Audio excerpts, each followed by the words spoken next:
Hello and good afternoon from the brutal capitalist dictatorship of Kuala Lumpur. I hope you're having an amazing day, because if you're having an amazing day, I'm having an amazing day. And if I can have an amazing day in this capitalist hellhole, you too should be having an amazing day. My pronouns are he and him, and I'm wearing a pink-colored Selman shirt. The manliest of colors. Ugh! Only a faggot would wear blue, because blue is a girly color. Pink is a manly color. And I'm wearing the most manly form of attire for a man's legs. The Malaysian sarong. Yes, because only a Nancy boy wears British trousers. Only a tea-drinking Nancy boy would deign to put on trousers. But we are descended of the warriors of ancient Malacca, people like Hang Tuah, Hang Jabat, and Hang Kasturi, and we should not disgrace our ancient heritage by putting on such pusillanimous British clothing as long trousers. Besides, trousers are not really practical for our weather anyway, right?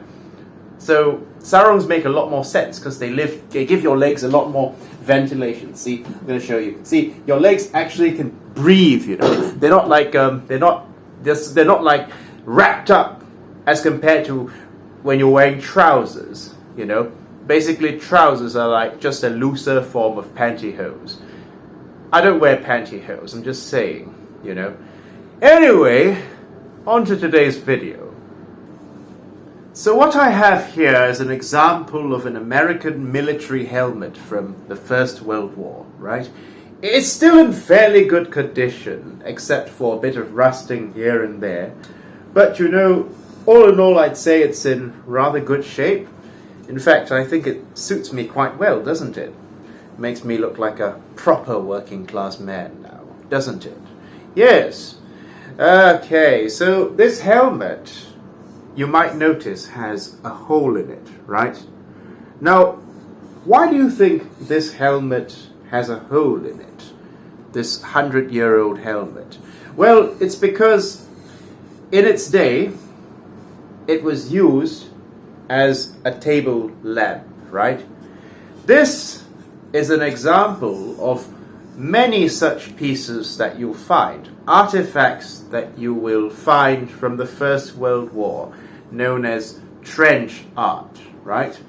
And trench art is basically military equipment that's been repurposed for domestic or personal use. We call this trench art. Now, some other examples of trench art might also include bullets that have been turned into cigarette lighters, or perhaps, missile shells that have been refurbished into flower pots. Yes, and basically, trench art was basically a way that the soldiers fighting in trenches would pass their time. Now, if you've ever seen movies like All Quiet on the Western Front, you know that trench fighting was a very, very brutal and tedious, and not only that, also miserable sort of affair, right? Now, soldiers basically had to go between periods of intense terror, you know, when the enemy is assaulting your trench, and long periods of intense boredom coupled with anticipation and dread about the next attack, or the next time you'd be asked to go over the top, which means climbing the ladder over the top and having like a 50% chance of survival when you assault the enemy's trench, right? So basically, you know, this is just a bit off topic, but World War I soldiers came back extremely traumatized. In fact, soldiers of all wars come back extremely traumatized, right?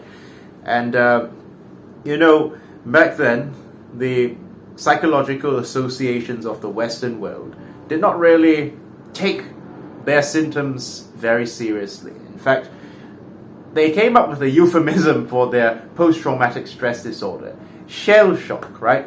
These men, these traumatized men who watched their friends getting blown up, who watched their friends getting, shot up, blown up, and killed in war, were expected to reintegrate into society without much psychological help, right? Because back then, people didn't really understand post-traumatic stress disorder, the debilitating effects of post-traumatic stress disorder, right? And you have a generation between World War I and World War II when men are basically expected to go back into their factory jobs or go back into their office jobs and reintegrate into society as if nothing had happened in those 4 years, right? And you wonder why, basically the generation between World War I and World War II was so screwed up. It was because they were being raised by fathers who turned to alcoholism and so on and so forth in order to cope with their trauma, right? But there was another way to cope with their trauma. I mean, for soldiers to cope with their trauma and their stress. And that was by trench art, right? Now, they didn't have Instagram, they didn't have social media back in those days. And I doubt, if somebody is firing at you from another trench, or if your life is in grave danger, I doubt that you'd be concerned about, which family trip your friend is going on, I doubt you really care very much about your friend's family vacation and the fact that you don't get to go on a family vacation. I don't think, but it's interesting that of all the things soldiers would do to pass their time in those weeks of monotony and dread, that they would choose art. And since they didn't have any utensils or any art equipment at hand, they chose to improvise with whatever they had, right? Now, this is a simpler version of trench art. There are more sophisticated forms of trench art. And this poses a very interesting question. Why did soldiers choose art or listening to music or singing, for example, as a way to basically pass their time? Why didn't they choose more serious endeavors such as economic debates or historical debates or philosophical debates? Why art of all things? And in this video, I hope to prove to you that art is not simply a luxury, it is a necessity. Art may not increase human survival, but it certainly gives value to survival. And art was basically a way for these soldiers to basically reconnect with their old lives and remind themselves of their innate humanity in such an inhuman profession. Now, what you might not be aware of is that I'm also an antique collector. Yes, I don't obsess about the theory of labor value. I don't obsess about capitalism all the time. That's only a part of my life. I do have a life outside my activism. And I love collecting old stuff. You could call me something of a hoarder. And today I'm going to be using a couple of my antiques in order to illustrate my point. Now, here's a Qing Dynasty spoon that's over 100 years old. This is just a regular factory-made spoon, right? And of course, this here is a Song Dynasty vase, right? It's basically one of my favorite antiques. So I'm going to be using all these in order to illustrate my point today. Now, first of all, we often hear people saying that art is simply a frivolous luxury.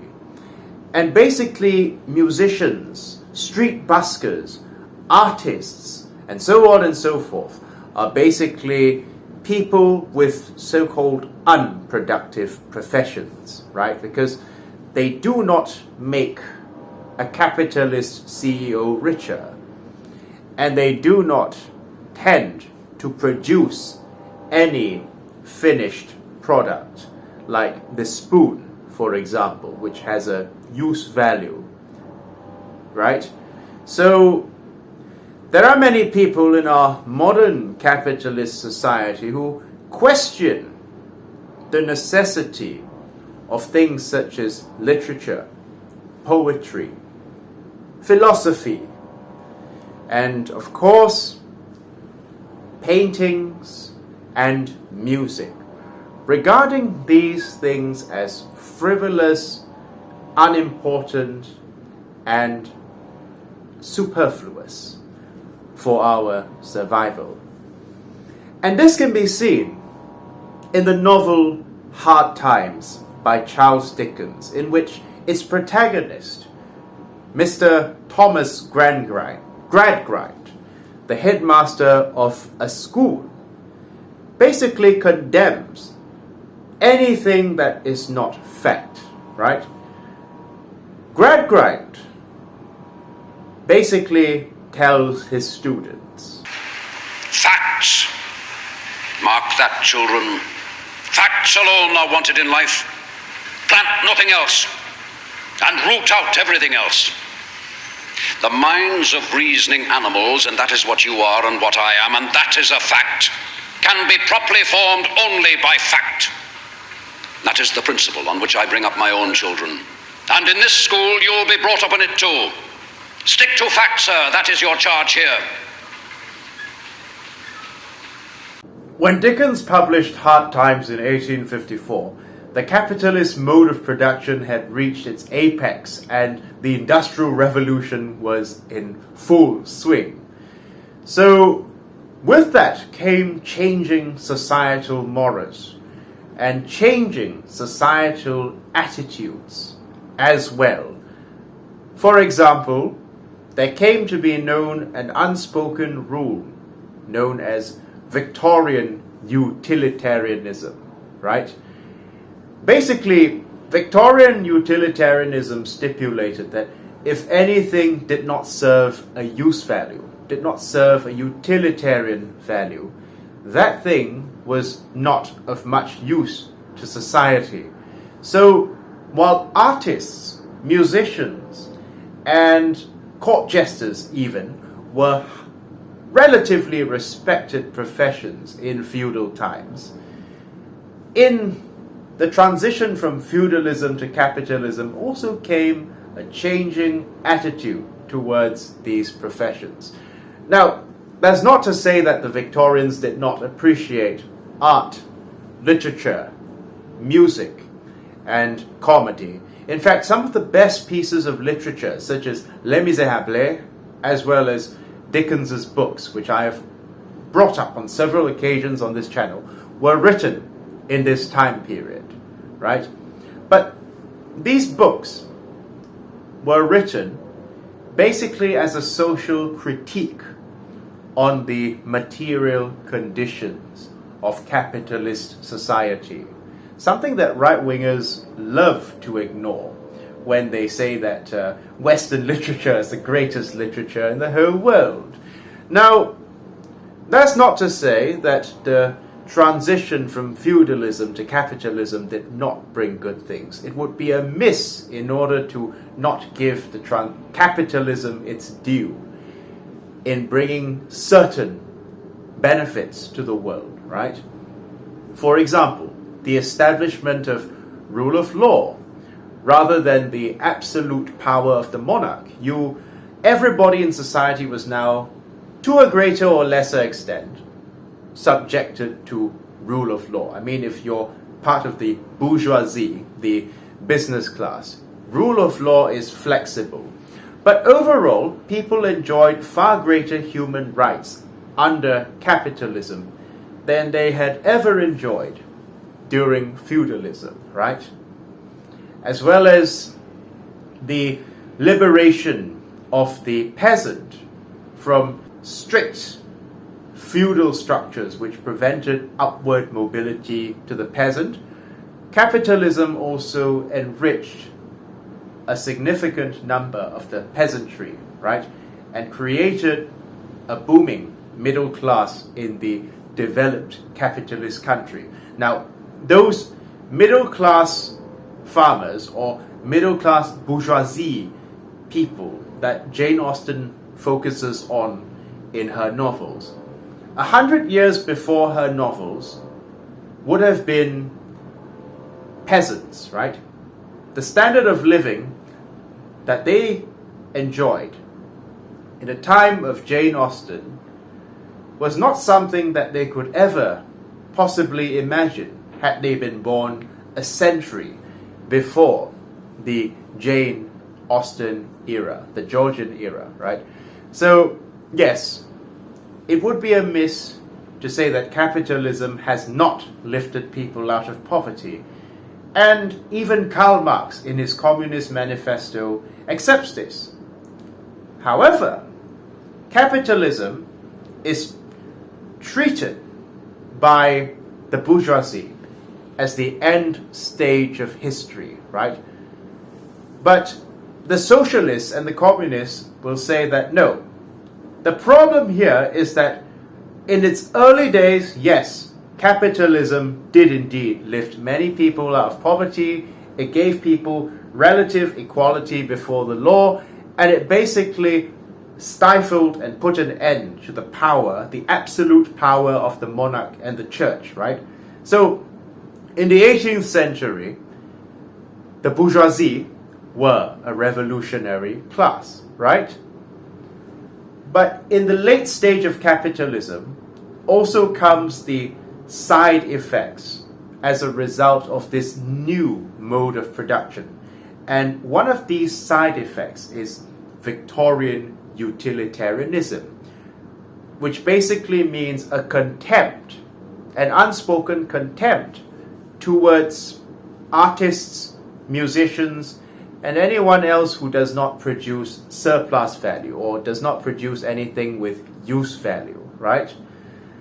Because these people in the capitalist era are basically regarded as unproductive loafers, basically.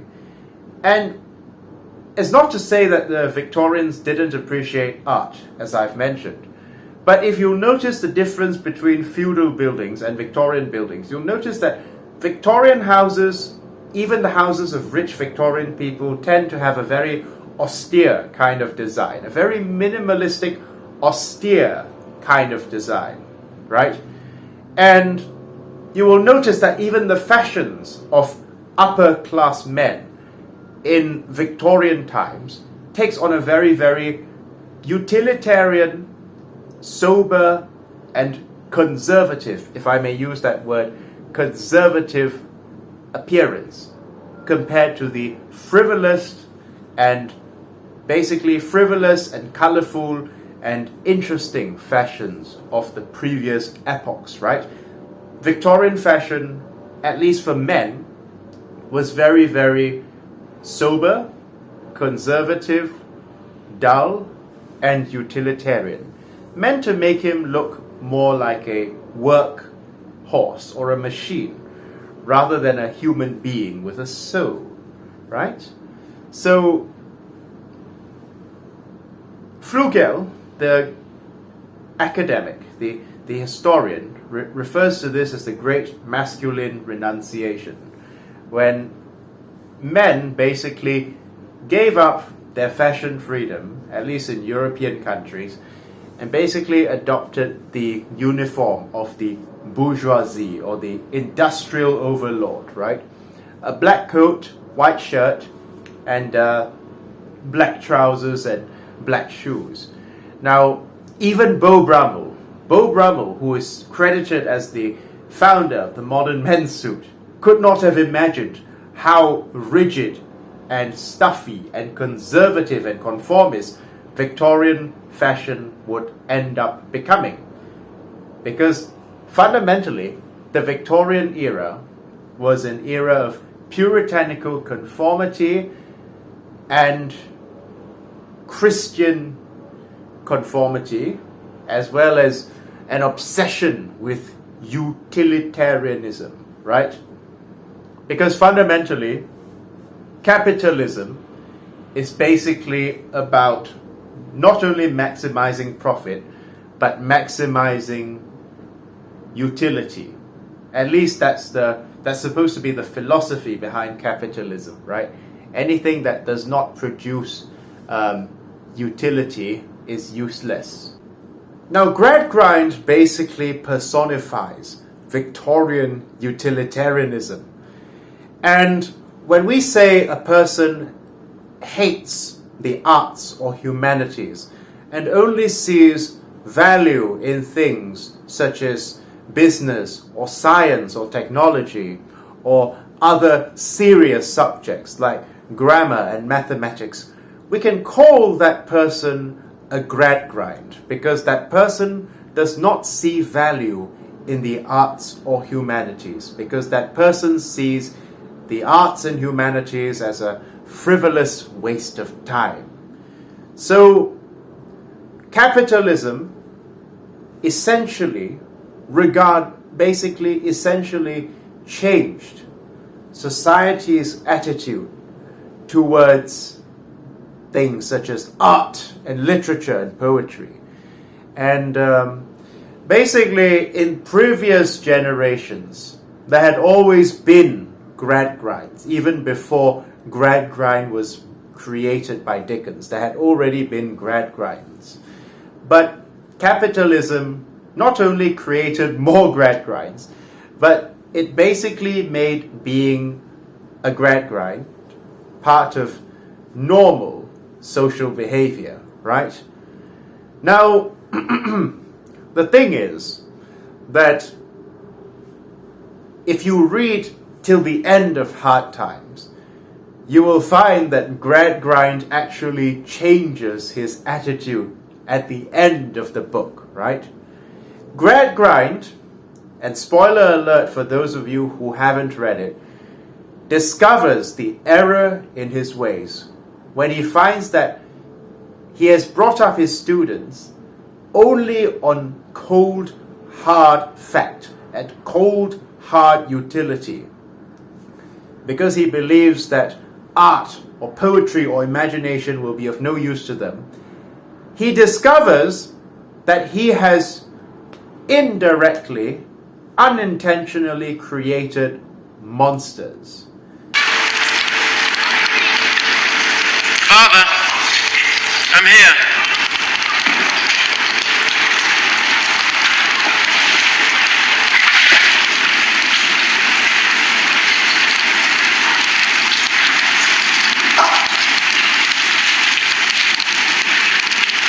Why are you looking at me like that? You used to be the ringmaster once. Now I've got Slary. How do you think you put me through my paces? Better than you did?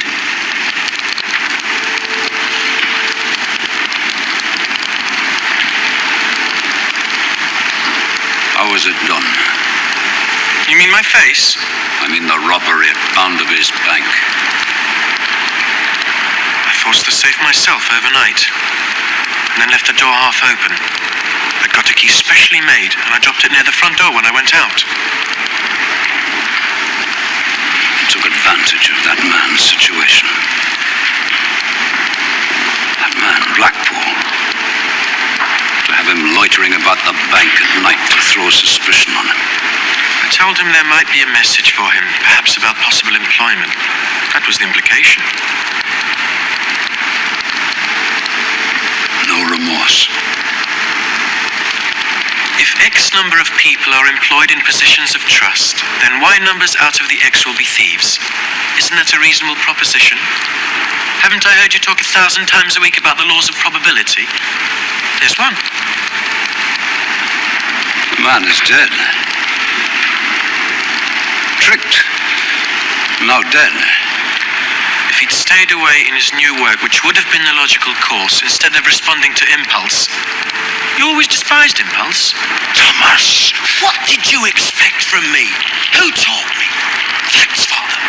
Who instructed me to stick to reason and never stoop to sentiments and affections? I needed money. Money was available. So were the means. Facts, Father. Thomas, please. His students will only do things out of self-interest, but they will not see the humanistic appeal in doing things for the sake of being moral. And it is then, when Gradgrind changes at the end of the novel, like in most Dickensian novels, Gradgrind, just like Scrooge and the other capitalistic anti-heroes in his novels, ends up changing and becoming a better man, right? A more humanistic man who has more respect for the arts and more respect for fantasy and imagination, right? But why? Why then is art so important? Well, the first reason is that the Gradgrinds of the world do not actually dislike art, and they certainly do not appreciate beauty, right? They may say that things such as graphic design, art, and so on and so forth are a waste of time, right? But I can bet you that these right-wing men, when looking at both of these spoons and asked which spoon has more beauty to it, right? Now, I'm aware that beauty it changes depending on the cultural context, but these men, when you ask which spoon has more character and beauty in them, I'm not discounting the effort in making this spoon, yeah? They will definitely tell you that this hand-drawn and handcrafted spoon has got far more beauty than this machine-made utilitarian piece of metal, right? Because this spoon was not produced by human hands. This spoon has no character. This spoon is a strict symbol of Victorian utilitarianism, whereas this spoon has got a soul, so to speak, right? Furthermore, these right-wing men who talk about how much contempt they have for the arts, or even right-wing women, reactionary women who have supposedly a contempt for the arts and humanities, I am sure that these men would like their own wives to be beautiful. I am sure many of them would like their wives to put on makeup, to doll themselves up, and I'm sure many of these reactionary women, likewise, would also like to wear pretty clothes and to doll themselves up, right? So it seems that even people who have a disregard for the arts and humanities, they really don't mind enjoying them when it suits them. Because I cannot think of a single right-wing Victorian utilitarian who does not appreciate good music, right? Even though music fundamentally doesn't increase anyone's survival value, does it? It's not like a new cure for a disease, or it's not something that increases your survival value. But as I've mentioned, it gives value to your survival. Now, take a look at this Song Dynasty vase. Now, this Song Dynasty vase, of course, is at least 900 years old, right? But it's not really the fact that it's 900 years old that makes it so valuable, but the fact that an artist so carefully put in his or her heart, blood, and soul into the creation of this vase, right? Now, you could just take a vase from, say, what was that Japanese shop called? I've forgotten the name, but there's a Japanese shop that sells cheap goods, right? A mass-produced, factory-made vase, right? If you were to drop that mass-produced, factory-made vase, it would indeed be a great shame. But why then do people feel much more heartache when a hand-painted vase is broken? Well, I'll tell you why. It's because the hand-painted vase is the creation of a human being. In this hand-painted vase is the expression of a human being's soul. I'm not sure what this birdie is supposed to symbolize, but you can tell me what this birdie symbolizes. I'm not sure what it symbolizes, but the point is that even though we have progressed to such a technological state of affairs that we now have AI art, the fact of the matter is that a machine cannot replicate what is in a person's heart. I typed in to the AI art generator Thomas Sankara and Chin Peng in heaven, right? Chin Peng's the Malaysian Chinese communist leader, a wonderful man. And let me show you what picture the AI art generator gave me.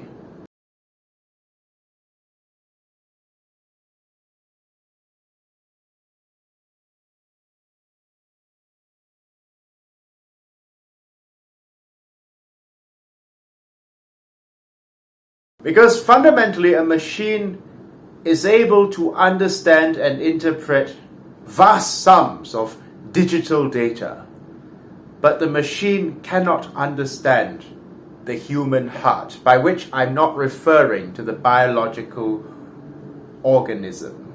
I'm referring to the human heart in the abstract.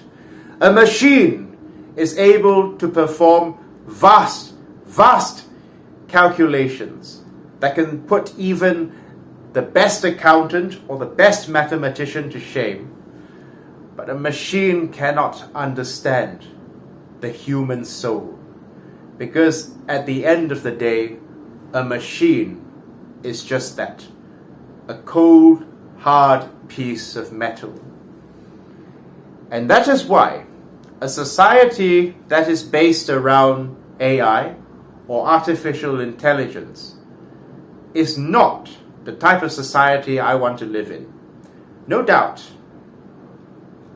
science is important, right? Artificial intelligence makes our lives much more comfortable. That is a fact, right? I'm sure anybody with a modern refrigerator or a modern television or a modern camera that we use to record videos can attest to that, right? It makes our lives much more comfortable and convenient, but our lives should not be focused or centered around artificial intelligence. They can certainly be used in order to enrich the quality of our standard of living, but they cannot be used to enrich the quality of our lives. There is a difference between the quality of your standard of living and the quality of your life. Some of the most technologically advanced scientific countries, such as Imperial Japan or Nazi Germany, have done some of the most horrific things in human history. No doubt that these countries produced scientific and technological genius that could only have been dreamed about in previous epochs. But an obsession with utilitarianism, an obsession with profit, overemphasis on STEM, science, technology, engineering, and mathematics, and a lack of emphasis on morality, humanism, and ethics led to those societies becoming extremely technologically advanced for their time. but soulless, cold, and heartless. An emphasis on technological progress at the expense of our humanity is not a future worth fighting for, right? Because fundamentally what you get is a cold, Darwinian type of society where people are not seen as precious human beings, but rather as objects of utility meant to be manipulated or discarded, depending on whether either one would serve one's own self-interest. Because that is the type of society that the most technologically advanced but soulless societies will end up with in the end. You see, remember what I said in the beginning of this video about the helmet. Why did soldiers in such an inhumane and brutal profession choose art as a way to basically cope with the alienation they were experiencing and the horror of war? Because at the end of the day, art is still basically the ultimate expression of the human soul, right? And art is one of the many things that gives, basically, is a way that a person's humanity is expressed.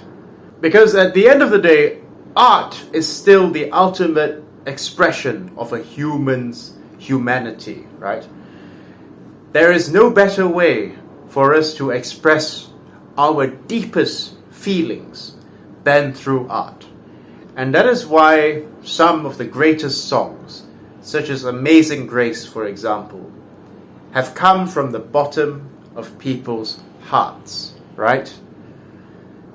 It is expressed so much better through the lyrics of Amazing Grace than if John Newton had simply said, I used to be a slave trader, but now, I'm no longer a slave trader because I saw the error in my ways.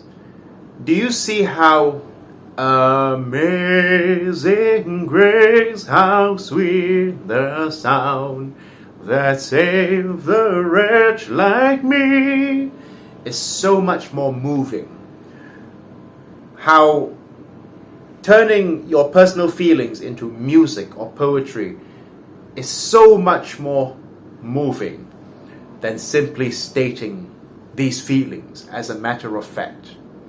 Because basically when you state something in a strictly matter-of-fact manner, it does not touch the soul as if you express it as a form of art.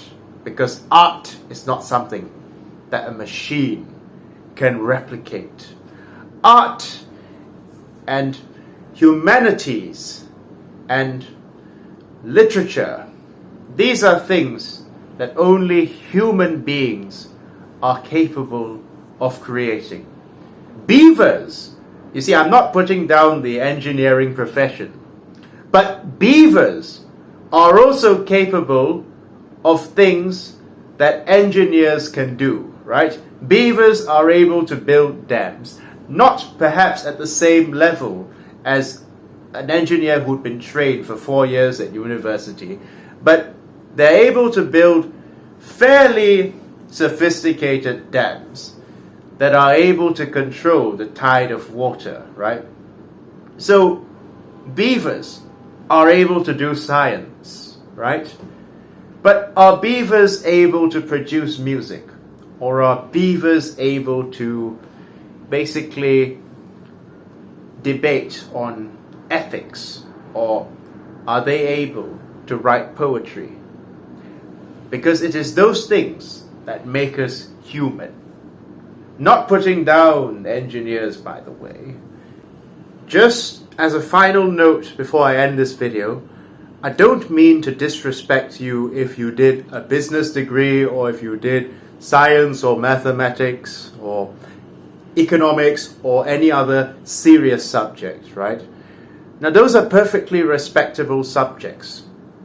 But I just have to say that all this devaluing of the humanities professions is something which I am quite concerned about, because many people who take artists for granted, right, who think street buskers should not be paid for the value they produce, because the value they produce is not a tangible value that can be measured like the value of this spoon, or basically people who think that, content creators are not doing a real job, presumably a job sitting at an office, or perhaps being a teacher or a scientist or a professor or a lawyer or something like that. Those people do not realize just how much they depend on the arts, not for their existential survival, of course. Let's be real. Art is not going to put food on your table, right? However, at the very same time, none of these people want to live in a drab, grey world where there are no artists and everything has only been designed for a strictly utilitarian function. Can you imagine such a world? I don't want to imagine such a world. And I am pretty sure that when you pass by a street busker and a busker plays a song that you like, you certainly do feel pleased, right? And it certainly brightens up your day. So that is why, although, as I've said, art does not give survival value. Art is what gives. Art and humanities are what give value to survival. But at the same time, I am not putting down people who did more serious subjects, yeah? I'm merely saying respect artists. Every job, as long as that job does not involve exploitation or oppressing other people, is an honorable job. Yes, every job, as long as that job does not involve exploitation or oppression, is an honorable job. Even being an artist at the side of the road or being a street busker, that person is doing far less harm and far more good than the average neoliberal economist or the average neoliberal politician, right? Even though you might say that person does not really contribute to society, at least he does not contribute misery to society at the same time, right? And in fact, the number of people whose days have been uplifted by these people is simply too numerous to count, right? So, thank you very much for listening, and I hope you have a great day. Bye-bye!